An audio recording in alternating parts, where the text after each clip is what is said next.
And day 3 is now upon us. What's good, Internet? My name is attackslug. This is my 2019 Game of the Year video series. We made it. It's over. This video has my games that did not quite make those top 10 lists and my extra categories that I do every year, honoring certain games and dishonoring certain games. Anyhow, let's get to it. I'm exhausted. Video games.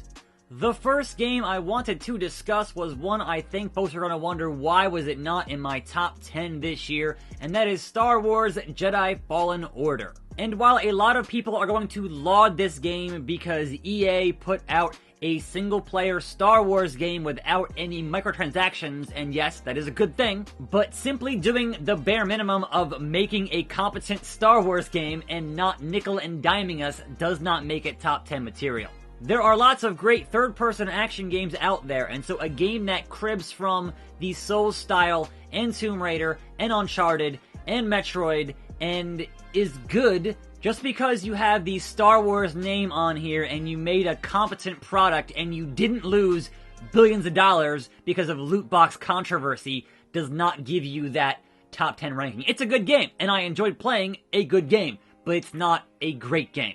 You took all these varying parts from other great games, but you didn't really do anything new with it.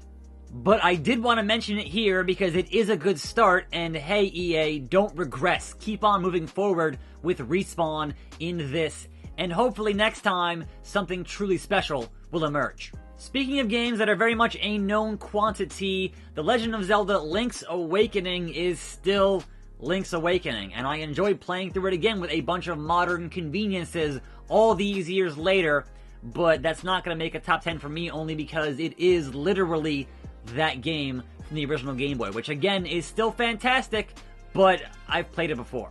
Eagle's Tower is still an annoying dungeon, and that's still an awesome game. An all-time classic, to be sure.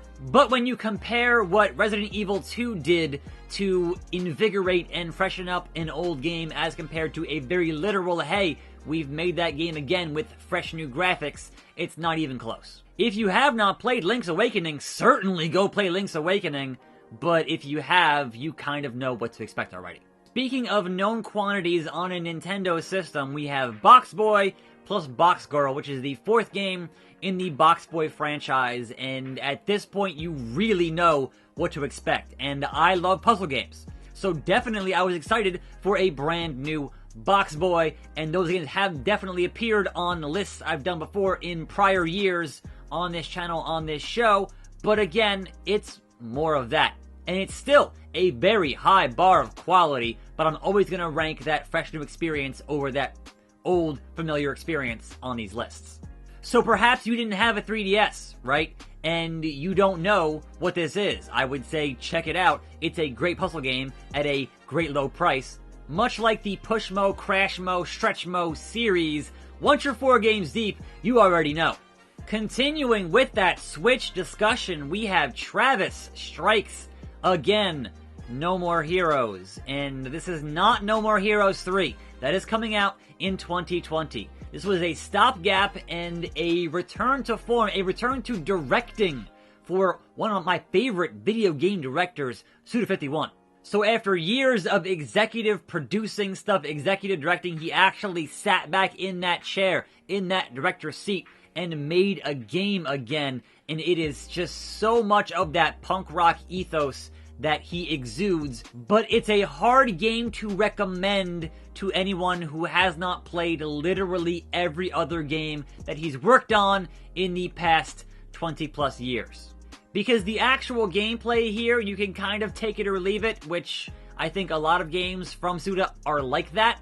So for me, I focus more on what is the story doing, and the narrative threads here, and the characters you meet along the way are from a laundry list of games he's worked on, including The Silver Case, which was a PS1 game that got remastered a couple years back, and the sequel to that game, which came out last year, and it goes so deep that if you have not finished those 30-hour visual novels, then these references are going to be totally lost on you.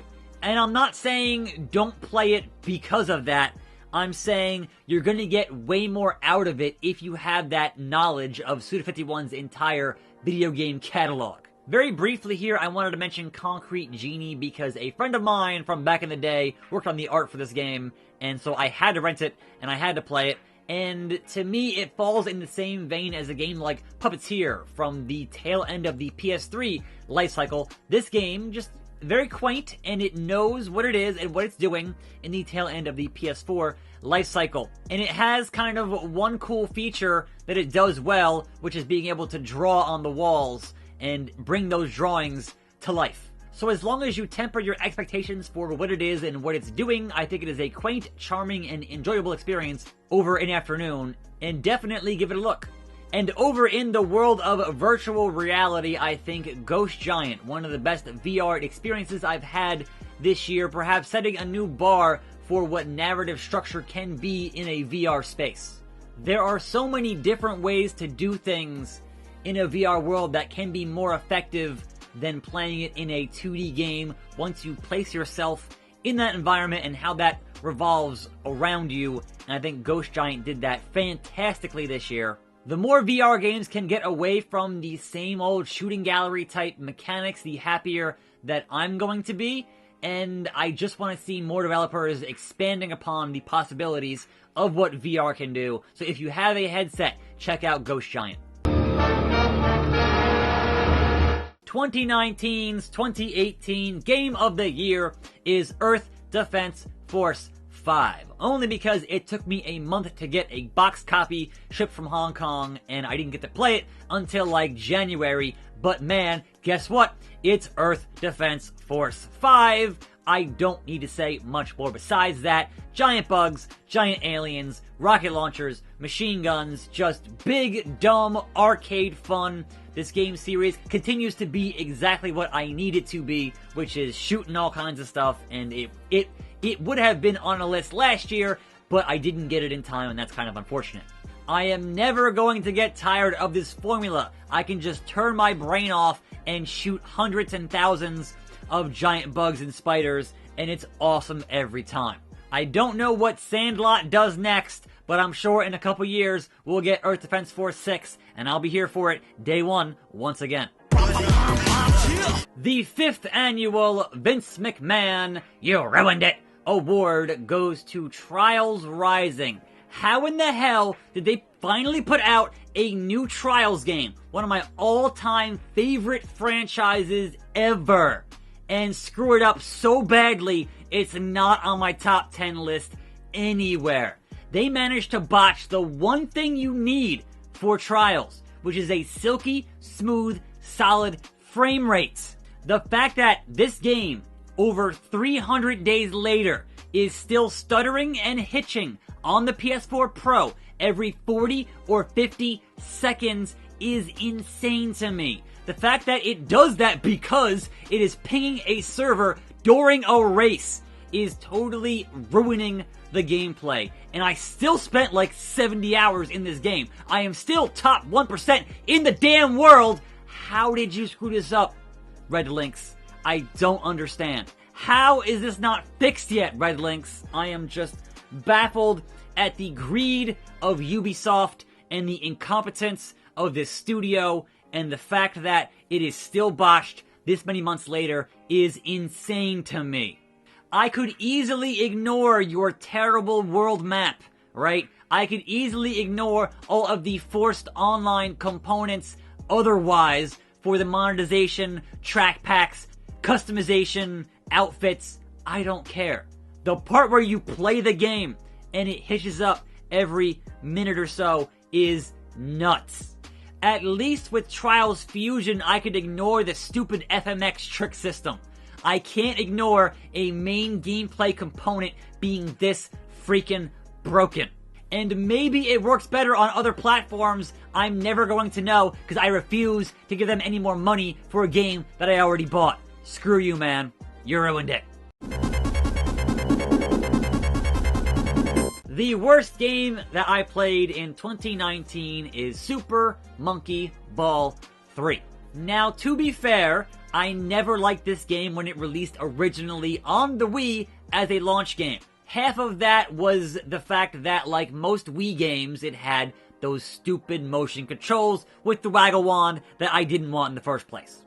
Obviously, this version does not have that. You're back playing with an analog stick. That's good. The problem was the other half of that game where I do not want and did not want jumping in a monkey ball game and boss fights in a monkey ball game. That's still in here. That's still crap. I still hate it. And thankfully I have GameFly this time around and was able to rent it, play it, say, yep, I still hate it, and send it back to GameFly.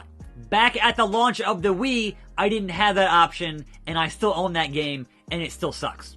Of all the games they could have remastered, why would you choose 3 and not like 1, an all-time classic, and 2, which is still pretty good? 3 was the beginning of the end and the downfall of the series. Why did that game get the remaster and not like 1? Like seriously, 1 is a classic. Do that one. What the hell? Now I know what you're thinking. How can that be the worst game of the year in a universe where WWE 2K20 exists? And so I ask you to think bigger. It is 2019, and therefore I nominate 2K20 as the worst game of the decade. In a game series that has been mediocre for years and was finally making some form of improvement with 2K19, the amount that they completely shit the bed here is astonishing.